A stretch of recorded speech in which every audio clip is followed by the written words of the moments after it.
EPS UPS go back, OPS लागू करो, provident pension बहाल करो, आईआरडीएफ जिंदाबाद, एनओपीएस जिंदाबाद। नमस्कार, मैं सरोज कुमार। द सभा में एक बार फिर से सभी का स्वागत है। मित्रों, केंद्र सरकार ने यूपीएस की अधिसूचना जारी करने के साथ ही भले ही ये मान लिया हो कि कर्मचारियों की पेंशन का मुद्दा सुलझ गया है, मगर कर्मचारियों की तेवर को देखते हुए ऐसा लगता है कि ये मुद्दा अभी भी जिंदा है। ओपीएस बहाली की लड़ाई लड़ रहे खासतौर से कर्मचारियों के अम्ब्रेला संगठन national movement for old pension scheme अपने कार्यक्रमों और अपने आंदोलनों के जरिए ओपीएस मुद्दे को जिंदा बनाए हुए है। एनओपीएस के आह्वान पर सरकारी कर्मचारियों ने शिक्षक दिवस के मौके पर पूरे देश में सामूहिक उपवास रखा और ओपीएस बहाली की मांग सरकार से की।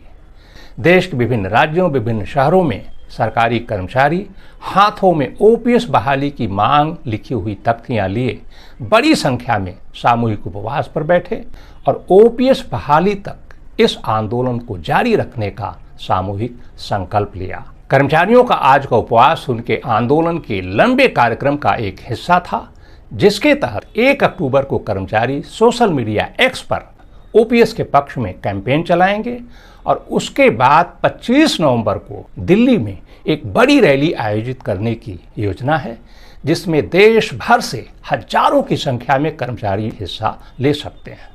तो एक तरफ एनओपीएस अपने तरीके से ओपीएस बहाली की लड़ाई लड़ रहा है और दूसरी तरफ महाराष्ट्र के कर्मचारियों ने अपने तरीके से ओपीएस बहाली का आंदोलन फिर से शुरू करने की घोषणा कर दी है। पिछले दिनों शेगांव में Maharashtra state gazetted officers federation की बैठक हुई, जिसमें ओपीएस बहाली के आंदोलन को नए सिरे से जिंदा करने का निर्णय लिया गया। मित्रों, आपको पता होना चाहिए कि महाराष्ट्र विधानसभा चुनाव से पहले तत्कालीन मुख्यमंत्री एकनाथ शिंदे ने कर्मचारियों को आश्वासन दिया था कि एनपीएस के कारण कर्मचारियों को जो नुकसान हो रहा है या नुकसान होने वाला है, उसकी भरपाई राज्य सरकार करेगी। तो शिंदे के आश्वासन के बाद ही महाराष्ट्र के कर्मचारियों ने ओपीएस बहाली का अपना आंदोलन वापस ले लिया था।